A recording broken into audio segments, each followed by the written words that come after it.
नमस्कार अनुपम जी, बहुत बहुत स्वागत है आपका इस लाइव सेशन में।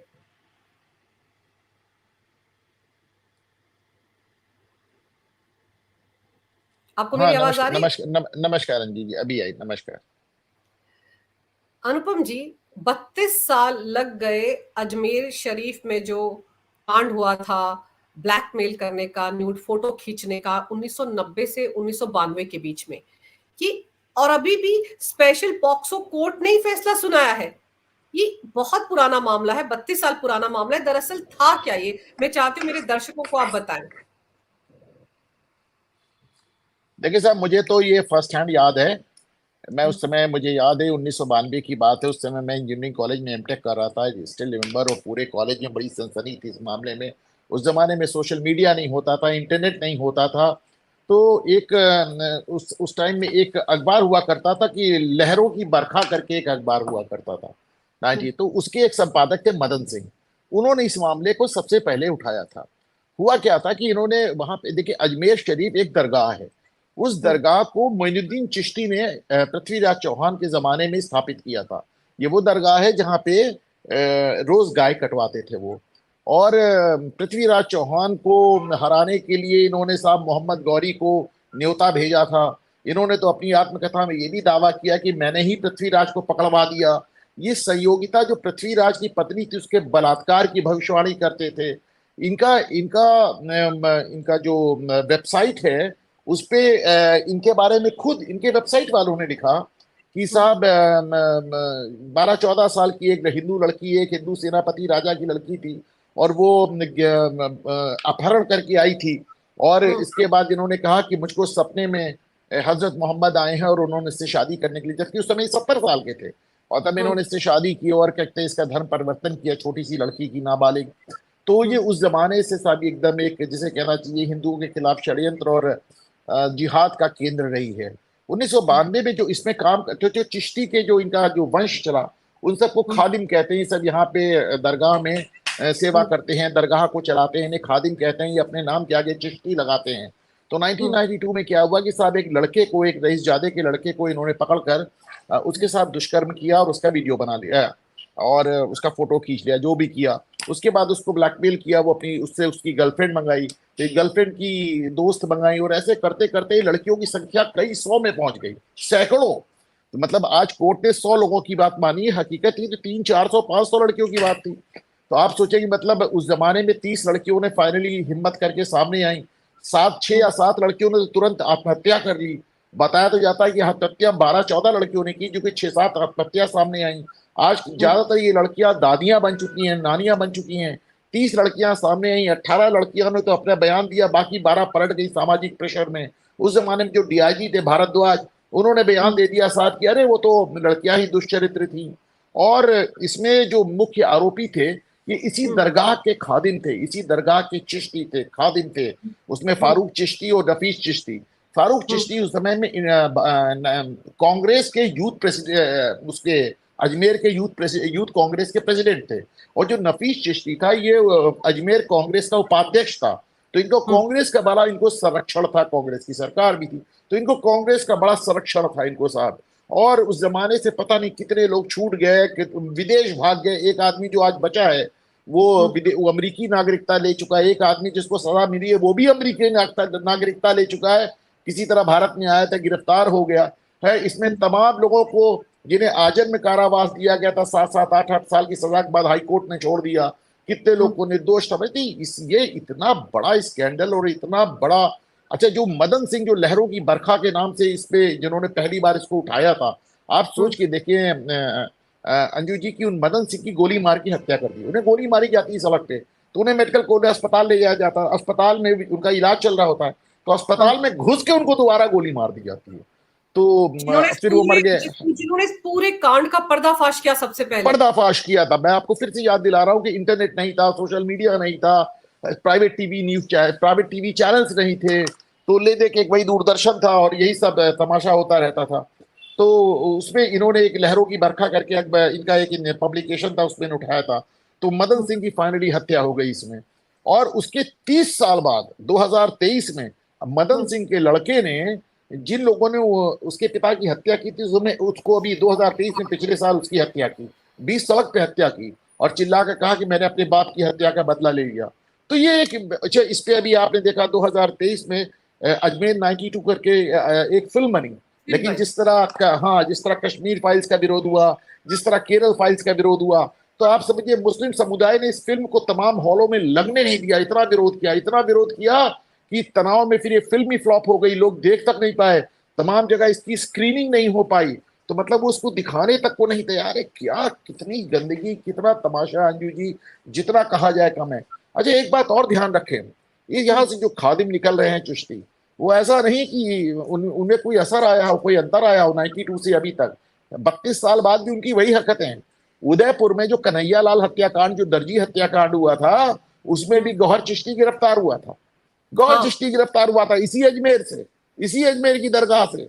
जो नूपुर शर्मा के खिलाफ जिसने हत्या का फतवा दिया था, वो सलमान चिश्ती था, वो भी गिरफ्तार हुआ।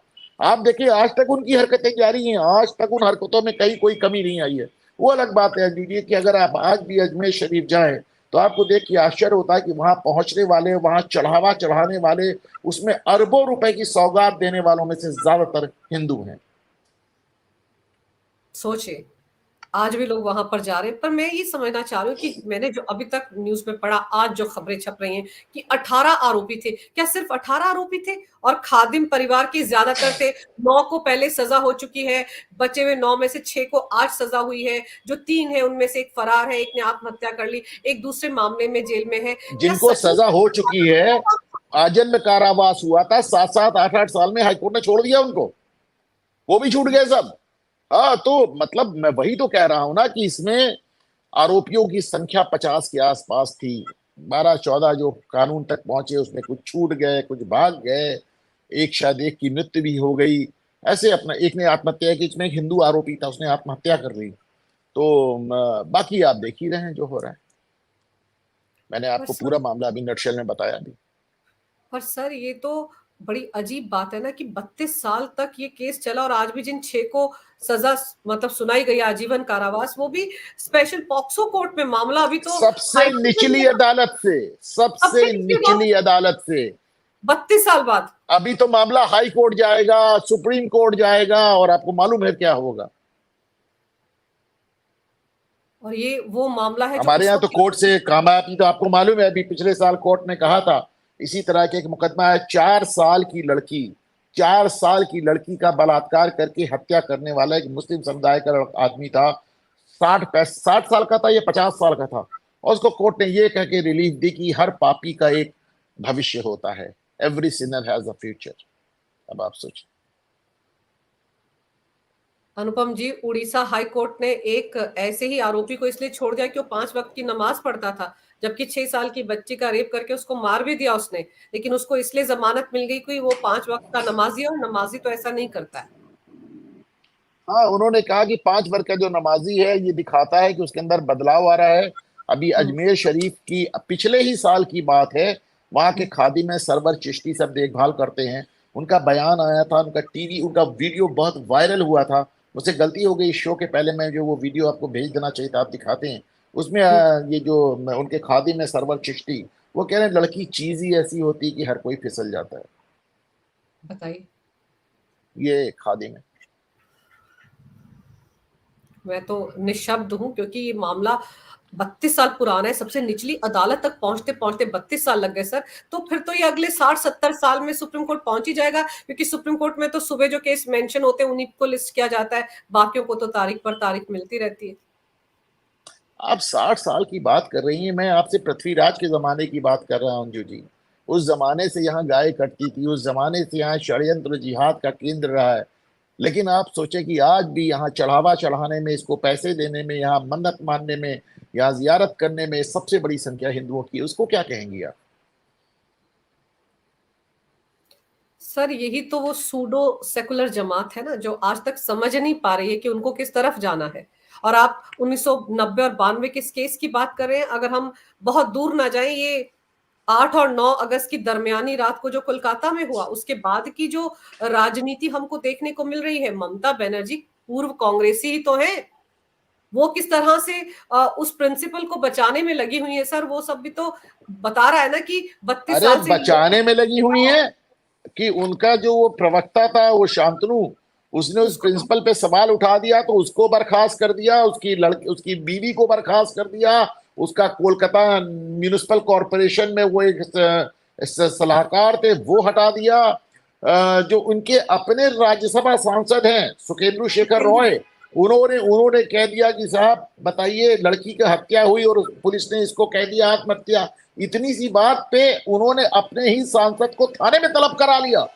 कोलकाता पुलिस ने उसको थाने में तलब कर लिया, कहा थाने में आओ। और अंत में सुखेंदु शेखर रॉय को अपना ट्वीट डिलीट करना पड़ा। ममता बनर्जी को एक बात ध्यान रखनी चाहिए अंजू, कि जो सड़कों पे भीड़ उमड़ी है ये केवल वाम और राम की भीड़ नहीं है, ये केवल वामपंथी पार्टी और भाजपा की भीड़ नहीं है। जो सड़कों पे भीड़ उमड़ रही वो कहीं ना कहीं उनसे नाराज है, इस घटना से नाराज है। मैं आपको याद दिला दूं कि इसी तरह एक बार भीड़ दिल्ली में उमड़ी थी निर्भया केस में। उस निर्भया केस में भी उस समय दिल्ली की मुख्यमंत्री थी शीला कौल, जबकि वो तो लॉ एंड ऑर्डर की इंचार्ज भी नहीं थी, क्योंकि लॉ एंड ऑर्डर तो होम मिनिस्ट्री में होता है। वो भी जाके जंतर मंतर में मोमबत्ती लेकर बैठी थी, पर कुछ काम नहीं आया। शीला दीक्षित भी चली गई और केंद्र में कांग्रेस की सरकार भी चली गई। ममता बनर्जी इस मामले को हल्के में नहीं, वैसे मुझे मानता भी नहीं कि हल्के में ले रही है। जिस तरह के वो दमन पे आमादा है, जिस तरह की डिक्टेटरशिप पे वो आमादा है, वो तो दिखा रहा है कि ममता डरी हुई है, ममता खौफजदा है। खौफ में है सर, तभी तो 70-80 ऐसे लोगों को जिन्होंने उस मुद्दे को उठाया उनको नोटिस भेज दिया। उनका एक मंत्री कह रहा है कि जो ममता बनर्जी की तरफ उंगली उठाएगा उसकी उंगलियां तोड़ देंगे। डराया धमकाया जा रहा है छात्रों को, स्टूडेंट्स को जो मेडिकल के, कि आप कुछ मत बोलिए, अपना मुंह मत खोलिए। मतलब सुप्रीम कोर्ट को सर, वो जो RKR जो अस्पताल है आरजी कर, उस अस्पताल में देखिए क्या हो रहा है, वहां पर CISF को तैनात करना पड़ा है ताकि सुचारू तरीके से वो अस्पताल के लोग काम कर सके, डॉक्टर काम पर आए। इतना उससे बड़ा तमाचा क्या होगा सर ममता बनर्जी के मुंह पर। आदिकार हॉस्पिटल 2001 में पहली बार चर्चा में आया था जब यहाँ पे वामपंथी सरकार थी, और उस समय यहाँ पे एक पोर्नोग्राफी का एक रैकेट पकड़ा गया था। तो मेरे पास वो न्यूज है, गलती होगी मैं आपको स्क्रीनशॉट भेज नहीं पाया। पोर्नोग्राफी का रैकेट 2001 में पकड़ा गया था, और उसमें जिस मेडिकल कॉलेज के जिस स्टूडेंट ने, जिस डॉक्टर ने ये मामला उठाया था, उसकी हत्या कर दी गई थी, उसकी हत्या कर दी गई थी। तो 2001 यानी 23 साल पहले से यहाँ पे ये घिनौना और गंदा खेल जारी है। अभी भी समझा जा रहा है कि जो रेप का मामला है ये तो फिर सामने आ रहा है। मुख्य मामला वहां पे जो है वो ऑर्गन का, ऑर्गन चोरी का, ऑर्गन स्मगलिंग का है। मानव ऑर्गन, ह्यूमन ऑर्गन स्मगलिंग का मामला है ये। और ये प्रिंसिपल जो मेडिकल कॉलेज के हैं, घोष, प्रदीप घोष या क्या नाम है इनका, तो साहब संदीप यहाँ से घोष। हटाते हैं दूसरी जगह लगाते हैं। इसके पहले भी जितनी बार इनके खिलाफ मामले आए हर बार दबा दिए गए। क्यों? क्योंकि ये टीएमसी के बड़े कहते फाइनेंसर माने जाते हैं, टीएमसी के टॉप से जुड़े हुए, सीधे मुख्यमंत्री से जुड़े, सीधे उनके भतीजे से जुड़े माने जाते हैं। और एक बात आप समझ लें अंजू जी, कि आज हम और आप मिलकर अगर कोलकाता के मामले में इतनी बेलौस बातचीत कर रहे हैं, तो इसका सिर्फ एक कारण है कि ना आप कलकत्ता में बैठे हो ना मैं, हम लोग पश्चिम बंगाल के बाहर हैं। बाकी तो आपने देखा कि इन्होंने ऑनलाइन दुनिया भर में लोगों को नोटिस थमा दिए, बरखा दत्त तक को थमा दिया है। सर तो फिर तो उनकी पार्टी के एक सांसद है, उनके पति भी क्या इस मुद्दे पे कुछ खुलकर बोल रहे हैं या नहीं? वो तो मतलब वो तो आजकल ममता बनर्जी के एडवाइजर बन गए हैं। उनकी पार्टी के जो सांसद हैं, मेरी आवाज आ रही है जो आपको? हाँ बिल्कुल आ रही है आपकी आवाज आ रही है। हेलो? अब मुझे आवाज, अब आपकी आवाज आ रही है। हाँ, उनकी पार्टी के जो सांसद हैं उनके पति इतनी खुलकर टीएमसी के फेवर में बैटिंग कर रहे हैं कि ऐसे लग रहा है वो टीएमसी के प्रवक्ता हैं। बल्कि हकीकत ये है कि सागरिका से ज्यादा बुलंद आवाज में राजदीप बोल रहे हैं। जो मेंबर ऑफ पार्लियामेंट हैं सागरिका, उनसे ज्यादा बुलंद आवाज में राजदीप खुद बोल रहे हैं। सर जो उस मेडिकल कॉलेज का पूर्व प्रिंसिपल है संदीप घोष, आप देखिए कि उसके खिलाफ कलकत्ता पुलिस ने भ्रष्टाचार का एक मामला दर्ज कर लिया, क्योंकि ममता को दिख रहा है कि अगर वो सीबीआई ने गिरफ्तार कर लिया तब तो पूरी पोल पट्टी खोल देगा। तो इससे पहले कि सीबीआई गिरफ्तार करे, उसको गिरफ्तार कर लेगी ममता की पुलिस। और जैसे शेख ये जहां शारजा वाले मामले में हुआ था। संदेश संदेश संदेश खाली वाला मामला, एकदम वही मामला है। हम्म। जिस तरह शाहजहां को बचाने के लिए जो कार्य हुआ था वही काम दोबारा हो रहा है। बहरहाल मामला अब हाई कोर्ट और सुप्रीम कोर्ट दोनों के संज्ञान में है। इतना आसान नहीं होगा ममता को, उन लोगों को बचा पाना। लेकिन मैं मान के चलता हूं कि इस सारे मामले की गुत्थी तभी सुलझेगी आप अपराधियों को बाद में ढूंढेंगे, सबसे पहले कलकत्ता पुलिस पे आपको हाथ डालना पड़ेगा। कलकत्ता पुलिस कमिश्नर को आपको पूछना पड़ेगा, जैसा कि सुखेंदु शेखर रॉय ने कहा कि साहब पुलिस कमिश्नर को पकड़ के इनसे ये तो पूछा जाए कि आपने इतनी दुर्दांत, इतनी घृणित हत्या को आपने आत्महत्या कहा तो कहा कैसे? बिल्कुल सर, मतलब मुझे तो लगता है जिस तरह से जो पोस्टमार्टम रिपोर्ट में खुलासा हो रहा है, इतने विस्तार से, इतनी विभत्स तरीके से बताया गया है कि क्या कुछ उसके साथ हुआ, उसमें एक 46 हड्डियां अगर कोई तोड़ देता है, क्या अकेला वो संजय रॉय ये सब कर सकता है? और अगर सर ये बिल्कुल सीधा मामला नहीं, था कि वो भी नहीं हत्या हो हो गई सकता है। और पोस्टमार्टम रिपोर्ट से जो 156 mg जो सीमेंट निकलने की बात है, वो भी आप मानकर चलें कि एक गैंग रेप का सबूत है। वो एक अकेले आदमी की बात नहीं हो सकती। और तमाम चीजें, अब तो तमाम व्हाट्सएप चैट और क्या क्या सामने आ रहा है। देखिए, सीबीआई की भी जिसे कहना चाहिए क्रेडिबिलिटी दांव पे लगी है अंजू जी। सीबीआई की विश्वसनीयता भी दांव पे है। उनके पास इस समय देश का बहुत बड़ा मामला है, उसमें उनको कम समय में जल्दी से जल्दी, अच्छा देखिए, इनका तो बड़ा सिस्टमैटिक, पहले से लोग कह रहे थे यही होगा। पहले हम्म, आपने मामले को बॉचअप किया, आपने क्राइम सीन को खराब कर दिया, वहां पे आपने नया एक टॉयलेट बनवा दिया, नए वॉशवेज, सब क्राइम सीन खराब कर दिया, लोगों को उठवा दिया, लोगों को भेज के तोड़फोड़ करवा दिया। जब सीबीआई को मुकदमा दिया गया तो आप सड़कों पे उतर आए। अब आप कह हम्म। रही हैं कि साहब सीबीआई अगर 2 दिन में कुछ नहीं करेगी तो हम सीबीआई का, तो मतलब आप ही विक्टिम भी बनी हुई हैं। ये काम इससे पहले केजरीवाल करते थे, अपनी सरकार के खिलाफ धरना।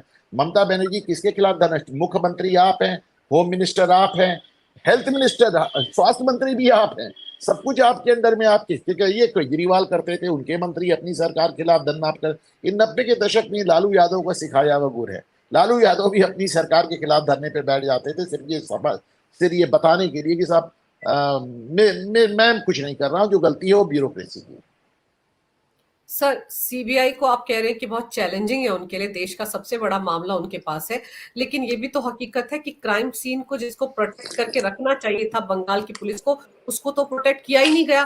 सारे सबूत तो तहस नहस कर दिए गए, कंपनी अरे बाग तो बना यही दी। कहें ना, यही कहें, यही कहें, यही हम कह रहे हैं। सीबीआई यही रिपोर्ट दे, जो इंटरिम रिपोर्ट देना है, इसी बात को खुल के कहे कि क्राइम सीन को ध्वस्त कर दिया गया है, बंगाल पुलिस की, कोलकाता पुलिस की निगरानी में ये सब हुआ है।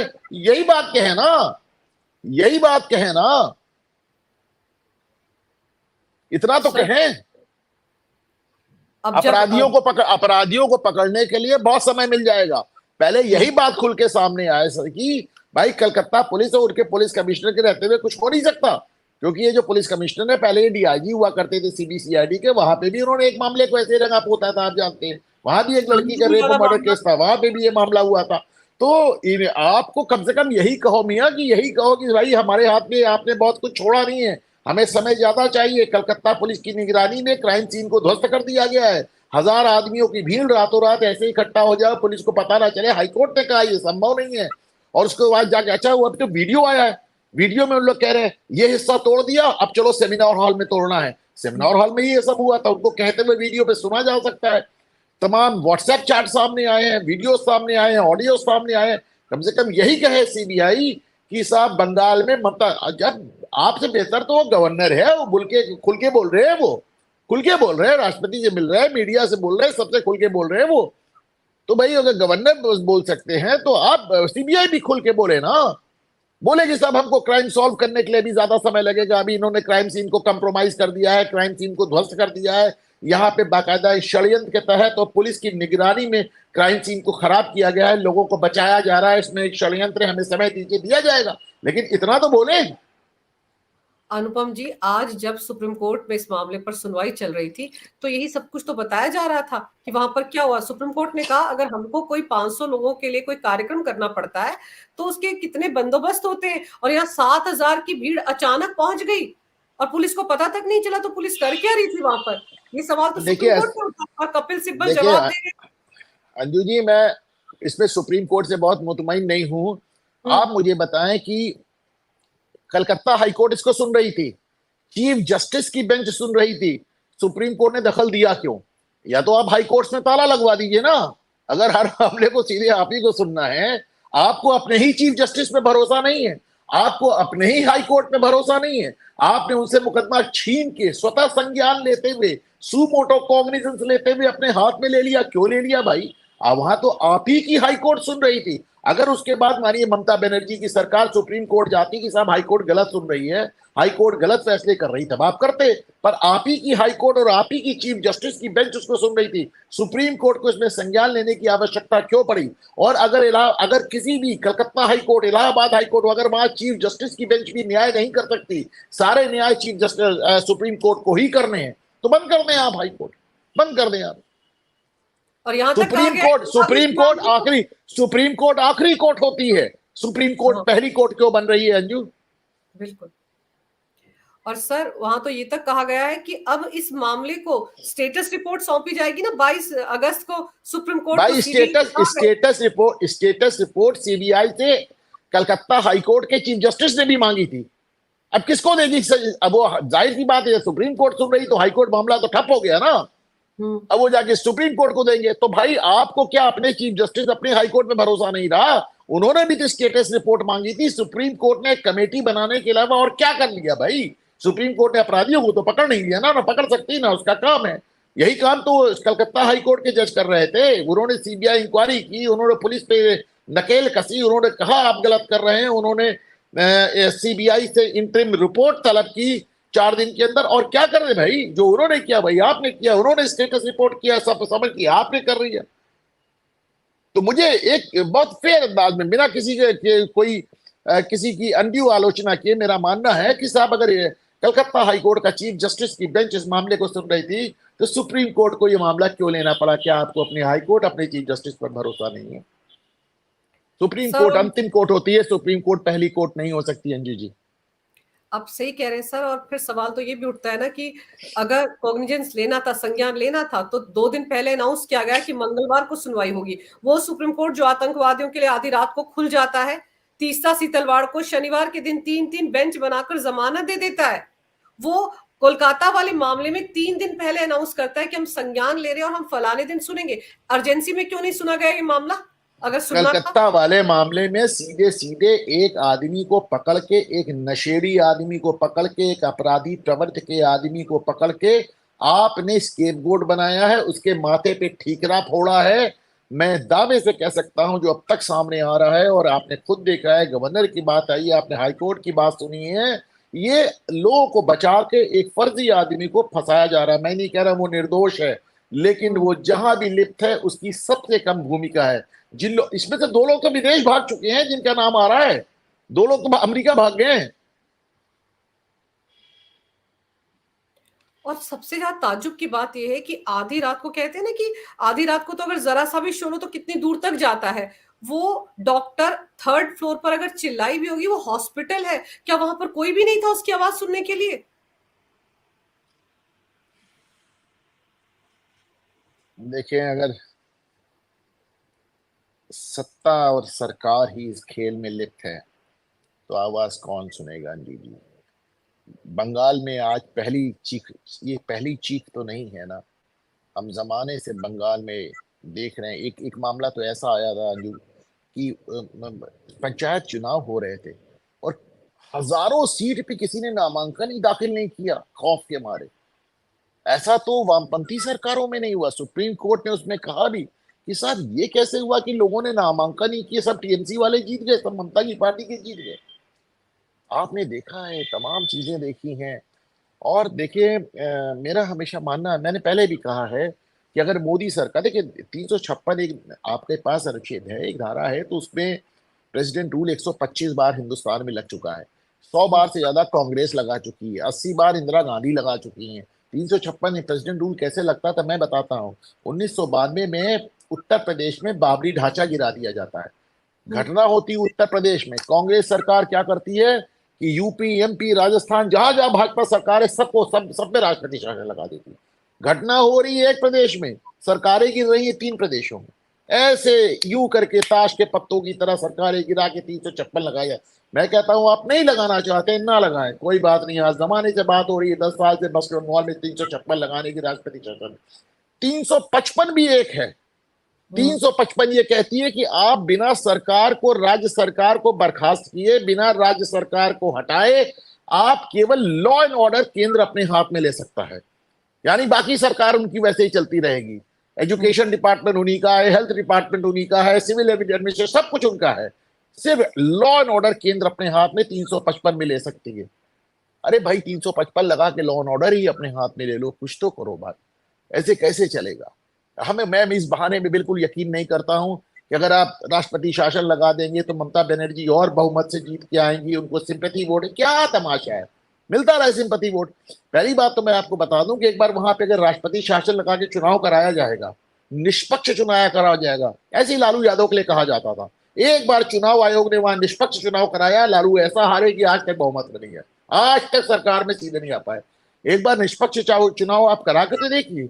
पश्चिम बंगाल को निष्पक्ष चुनाव देखे हुए 50 साल से ज्यादा हो गया है। पहले वामपंथी हावे थे, यहाँ पे टीएमसी हावी। तो वहां तो निष्पक्षता नाम की कोई चीज ही नहीं है। आप करें तो, और उसके बाद भी ममता जीतती है तो जीतने दें। आप अपना राजदंड, आप अपने राजधर्म का पालन करें। वो जो सिंगोल लेके आप पार्लियामेंट में बैठे हैं, उस पार्लियामेंट में जो सिंगोल रखा है क्या है? वो सिंगोल राजदंड है। राजदंड, सरकार के हाथ में जो दंड है वो है, उसका पालन करें। ऐसे नहीं। आप अभी देखिए बांग्लादेश में जो हुआ है, आपका पूरा नॉर्थ ईस्ट डिस्टर्ब हो रहा है। आपने मणिपुर में अभी तक एक प्रॉपर गवर्नर नहीं पोस्ट किया। बंगाल का, उसके आसाम के गवर्नर को एडिशनल चार्ज दे रखा है। पश्चिम बंगाल में जो हो रहा है, 10 साल से बातें हो रही हैं। आप कब तक डेमोक्रेसी की बात करेंगे? आप कुछ भी बात कर ले, कहलाते तो आप डिक्टेटर ही हैं, कहलाते तो आप तानाशाह, फासिस्ट, यही सब कहलाते हैं ना। तो गालियां तो बड़ी नहीं यार, वो काम ही कर लो जिसके लिए गालियां दे रही। सर तो बन जाना चाहिए ना एक बार। अरे भैया डिक्टेटर होने की भी जरूरत नहीं है, एक बात। या फिर अच्छा एक बात और मुझे बताएं अंजू जी, अगर इतने हाहाकार और इतनी अराजकता के बाद भी बंगाल में राष्ट्रपति शासन ना 356 इस्तेमाल हो रहा है ना 355 इस्तेमाल हो रहा है, तो फिर कॉन्स्टिट्यूशन में, भारत के संविधान में उसको डालने का मकसद क्या था? निकाल दो यार। एक पार्लियामेंट में एक एक्ट पास करो, उसको निकाल दो। विपक्ष तुरंत कहेगा हाँ हाँ निकाल दो, उनकी तो सरकार है, वो तो कहेंगे निकाल दो निकाल दो। और कांग्रेस तो उसको भी निकलवा भी, जब उसकी सरकार आई फिर डाल देगी उसको। उसे जब गिराना होता तो कर ही देती है डंके की चोट पे। अरे भाई निकाल दो। फिर संविधान का मतलब क्या है जिस संविधान की 356 और 355 को आप इस्तेमाल नहीं कर पा रहे हो? फिर क्या संविधान की दुहाई है? पर सर अब खैर पहले भी संविधान खतरे में, जिनको कहना है उनको तो लोकतंत्र भी पिछले 10 साल से खतरे में ही दिख रहा है। वो और खतरे में बताएंगे, इससे ज्यादा क्या होगा। पर अभी जो राज्यपाल है पश्चिम बंगाल के, वो दिल्ली आए हुए हैं, राष्ट्रपति से मुलाकात की है। बताया जा रहा है कि वो गृह मंत्री से मिल रहे हैं, उन्होंने उपराष्ट्रपति से मुलाकात की है। इन मुलाकातों का आपको लगता है कुछ होगा, या सिर्फ एक मतलब जिसे कहते हैं फेस सेविंग है, या सिर्फ आ रहे हैं औपचारिकता निभा रहे हैं, या आपको लग रहा है कि कोई ठोस चीज के साथ, ठोस रिपोर्ट के साथ आए होंगे? देखिए मेरी दो बातें कहना है आपसे अंजू जी इसमें। पहली बात तो ये कि राष्ट्रपति जाके गवर्नर मिल रहे हैं, जिस तरह वो सीधे मीडिया से बात कर रहे हैं, उसको देख के एक उम्मीद जगी कि शायद केंद्र सरकार फाइनली इसमें कोई फैसला ले ले। बहुत जमाने से इनके ऊपर दबाव है बंगाल के खिलाफ फैसला लेने का। शायद केंद्र सरकार, शायद प्रधानमंत्री मोदी, अमित शाह गृह मंत्री शायद इसमें फैसला ले लें। लेकिन ये उम्मीद इतनी बार जग चुकी है कि क्या ही कहा जाए। दूसरी बात, जिन लोगों का ये कहना है कि अगर आप 356 लगा देंगे सुप्रीम कोर्ट उसको हटा देगा, सुप्रीम कोर्ट इसको स्टे कर देगा, या 355 लगा देंगे सुप्रीम कोर्ट स्टे कर दे बाय ऑल मीन्स कर दे। आप तो अपना काम करें। आप तो, और कम से कम देश की जनता को ये संदेश जाए कि साहब हमने किया और सुप्रीम कोर्ट ने कर दिया तो हम क्या करें। पर सर ये तो संसद का फैसला होगा, सरकार का फैसला होगा। इसको क्या सुप्रीम कोर्ट इस तरह से एक्शन लेकर रोक लगा सकता है प्रेसिडेंट? सुप्रीम कोर्ट किसी भी चीज पे रोक लगा सकती है, कहीं भी रोक लगा सकती है। आपको मालूम है सुप्रीम कोर्ट कुछ भी कर सकती है, सुप्रीम कोर्ट करती रही है। लोगों को बड़ी गलत फहमी है कि 9th शेड्यूल, अक्सर आपने सुना होगा कि इसको 9वीं अनुसूची में डाल दो, 9th शेड्यूल में डाल दो। 9th शेड्यूल एक ऐसा शेड्यूल है जिसपे कोर्ट की रिव्यू नहीं। कोयला केस में सुप्रीम कोर्ट ये भी कह चुकी कि हम 9th शेड्यूल के मुद्दों पे भी अपनी राय देंगे 100%। वो जो पहले दिन से ये केशवानंद भारती से लेके मिनर्वा मिल से लेके जितने मुकदमे सुप्रीम कोर्ट में संवैधानिक रूप से हुए हैं, इस सारी कश्मकश इसी बात की है कि पार्लियामेंट सुप्रीम है कि सुप्रीम कोर्ट सुप्रीम है। और हर बार सुप्रीम कोर्ट ने कुल मिलाकर यही कहा है कि साहब पार्लियामेंट के बनाए हुए किसी भी एक्ट की समीक्षा करने के लिए हम स्वतंत्र हैं। अभी आप देखिए जुडिशियल, अभी आप वो जुडिशियल बिल लाए थे, आखिर उन्होंने खारिज कर दिया, सुप्रीम एक झटके में खारिज कर दिया। पर अनुपम जी, जिस तरह कोलकाता का मामला है, आप देखिए ठाणे में भी इसी तरह का बच्चियों के साथ यौन शोषण का मामला सामने आया। देखिए ठाणे में तो आज पूरे दिन रेल व्यवस्था ठप रही। फिर ये मामला है और ये 32 साल बाद मामला आ रहा है जिसमें भी बच्चियां ही थी। तो ये सारे मामले एक तरह से ये नहीं इशारा करते कि कहीं ना कहीं जुडिशरी में बड़े पैमाने पर रिफॉर्म्स की सख्त जरूरत है? ऐसे कैसे देखिए चलेगा ठाणे कि देखिए जो ठाणे का मामला है, उसमें सारे अभियुक्तों की ही गिरफ्तारी नहीं हो गई, जितने संबंधित पुलिस अधिकारी थे या सस्पेंड हो गए या ट्रांसफर हो गए। केस को पहले दिन से फास्ट ट्रैक कोर्ट में डाल दिया गया, तत्काल फास्ट ट्रैक कोर्ट में डाल दिया गया है। जो कुछ हो सकता था सब कुछ हो गया है। कम से कम वहां ये कोई आरोप नहीं है कि किसी को बचाया जा रहा है या किसी को छुपाया जा रहा है। वो जो कुछ हो सकता था, बहुत घिनौना एक्ट वो भी हुआ है अभी। लेकिन ये तो मतलब ये एक क्या कहा जाए, मतलब एक मानसिकता है, और ये पूरे दुनिया में देखने को आ रहा है कि ये जो बच्चों के खिलाफ अपराध हैं ये बढ़ते चले जा रहे हैं। अब मैं आपको बताऊं अंजू जी कि इसके लिए भी मैं लिबरल लॉबी को दोषी मानता हूं। अभी मैंने देखा है यूरोप से एक नया थॉट प्रोसेस उठा, एक नया उन्होंने नैरेटिव चलाया है फ्रांस से, कि ये जो बच्चों के साथ जो लोग कृत्य करते हैं, कुकृत्य करते हैं, कहा कि इनको अपराधी ना माना जाए, इनको बच्चों से प्रेम ज्यादा है। सोचें, फिर से समझें। फ्रांस से एक नया नैरेटिव चला है अब, कि जहां वो कह रहे हैं कि बच्चों के साथ कुकृत्य करने वाले लोगों को अपराधी ना माना जाए, बल्कि ये माना जाए कि वो बच्चों से आम आदमी के बराबर के मुकाबले ज्यादा प्रेम करते हैं। आप सोचें, तो ये जो लिबरल नैरेटिव है जो हमारे जिंदगी में जहर घोलता चला जा रहा है, जहां पे आप कहते हैं कि एक बच्चे को 18 साल बाद तय करने दे कि वो लड़का है कि लड़की, जहां पे आप सेक्स चेंज करने को कहते हैं कि एक बच्चे का सेक्स चेंज होगा तो उसके माँ बाप की उसमें कोई भूमिका नहीं होगी, उसके टीचर स्कूल वाले करा देंगे, जहां पे आप बच्चों के साथ यौन अपराध को बच्चों से लगाव का सबूत मान रहे हैं। ये जो लिबरल वोक मेंटालिटी है, इसने यूरोप को बर्बाद किया, अमेरिका को बर्बाद किया, और अब ये भारत को भी बर्बाद कर रही है जी। बिल्कुल सर, जैसे कहते हैं ना, हम जिस तकनीक के ज़माने में जी रहे हैं, हम लोग टेक्नोलॉजी की वजह से बहुत ज़्यादा लिबरल हो गए हैं, बहुत ज़्यादा चीज़ें हमारे पास हम देख सुन सकते हैं, लेकिन इसकी खामियां भी हैं, इसके नुकसान भी हैं, और वो नुकसान तो धीरे-धीरे करके लोगों को समझ में आने लगे हैं। लेकिन चलिए, अब 32 साल बाद ये मामला अगर न्याय पर पहुंचता है सबसे निचली अदालत में, तो मैं मौजूदा हालात को देखकर यही कह सकती हूँ अगले 32 साल में शायद इस हाई कोर्ट पहुंचे। लेकिन वो लॉबी जो इस तरह के आरोपियों को बचाने के काम में लगी हुई है, वो राजनेता जो इस तरह के आरोपियों को बचाते हैं सर, सब कटघरे में तो उनको भी खड़े होना चाहिए, कार्रवाई तो उनके खिलाफ भी होनी चाहिए। 32 साल तक ये कहां पर रहे, ये जो 6 के 6 या 9 के 9 है जिनको अब सजा हुई है, अब ये हाई कोर्ट जाएंगे सर, उससे ऊपर सुप्रीम कोर्ट जाएंगे, छूट जाएंगे, इनको कौन पकड़ेगा? दुर्भाग्य है जी, आज की तारीख में कोई भी अपराध, बलात्कार जैसा घिनौना अपराध, हत्या जैसा जघन्य अपराध भी ये देखा जाता है कि जिसकी हत्या हुई है उसकी जाति क्या थी, जिसने की है, जिसने बलात्कार किया उसका धर्म क्या है। तो अब ये तो चाहे वो बदरसा कांड देख लीजिए, भी मुरादाबाद वाला कल का काम देख लीजिए, कुशीनगर में कल से आज तक कुशीनगर में आपने देखा है एक मौलाना ने छोटी सी लड़की को वो पकड़ के उससे वो धर्म परिवर्तन करके शादी करके उसे गर्भवती कर दिया। आपने मदरसा में कल देखा है कि एक मुस्लिम डॉक्टर, एक मुस्लिम नर्स, एक मुस्लिम वार्ड बॉय ने मिलके एक हिंदू दलित नर्स का बलात्कार कर डाला। और लेकिन सब मामले आपने भदरसा में देखा, मोहित खान और राजू खान को, लेकिन सब अयोध्या मुद्दों पे वाला। सबकी जबान बंद हो जाती है। जो दलित चिंतक है उनकी जबान बंद हो जाती है, चंद्रशेखर रावण की जबान बंद हो जाती है, अखिलेश यादव, राहुल गांधी की जबान बंद हो जाती है। इनकी जबान तो 1 करोड़ 40 लाख हिंदू जो वहां पे, आप सोचिए बांग्लादेश की सरकार कह रही कि हम क्षमा चाहते हैं कि हम हिंदुओं की रक्षा नहीं कर पा रहे, और राहुल गांधी अखिलेश यादव कहते नहीं वहां हिंदुओं को कोई दिक्कत ही नहीं। तो आप सोचे ना कि इसको कहां तक और किस तरफ देखा जाए। एक बात और आप समझ लें, राहुल गांधी हो, अखिलेश यादव हो, स्टालिन, इन सबको एक बात मालूम है कि अगर वो खुल के मुसलमानों की पैरवी सही गलत हर तरह से करेंगे तो मुस्लिम वोट उनके साथ खड़ा होगा। लेकिन वो नरेंद्र मोदी को ये बात मालूम है कि वो कितनी भी खुल के हिंदुओं की पैरवी करे, हिंदू वोट कभी एकजुट होकर उनके साथ खड़ा नहीं हो सकता। यही इस राजनीति का सबसे कड़वा सच, और यही राइट विंग और लेफ्ट विंग की राजनीति का सबसे बड़ा अंतर है अंजू जी। बिल्कुल सर, हिंदुओं को जातियों में बांटते चलो, जनगणना करवाते चलो, मुसलमानों के 72 फिरके होते हैं, उनकी जनगणना की बात कोई नहीं करता है। राहुल गांधी रायबरेली जाते हैं एक दलित के घर में, इसलिए क्योंकि उसको मारने वाले जो थे वो हिंदू थे, लेकिन मोहित खान के लिए नहीं जाते हैं, उसके बारे में कोई बात नहीं करते। वहां भी दलित बेटी के साथ ही अन्याय हुआ है, लेकिन उसकी बात नहीं करेंगे क्योंकि वहां फिर मुस्लिम वोट बैंक नाराज हो जाएगा। तो ये सब राजनीति के ही खेल है, इसीलिए 32 साल तक ये अजमेर वाले भी बचे रहे और आगे भी बच जाएंगे। पर सर, आपने विस्तार से इस विषय पर जो जानकारी मेरे दर्शकों को दी है, उसके लिए आपका बहुत बहुत धन्यवाद। आपने मेरे लिए समय निकाला, अनुपम जी, इसके लिए आपका बहुत बहुत धन्यवाद। नमस्कार। बहुत डिस्टर्बिंग केस था अंजू जी। और अभी से लेके कई कई कई चैनल्स लगातार लाइन से लगे हुए हैं, लेकिन सबसे पहले इस मुद्दे पे आपने मुझे बोलने का मौका दिया, आपका बहुत बहुत आभार। नमस्कार। नमस्कार।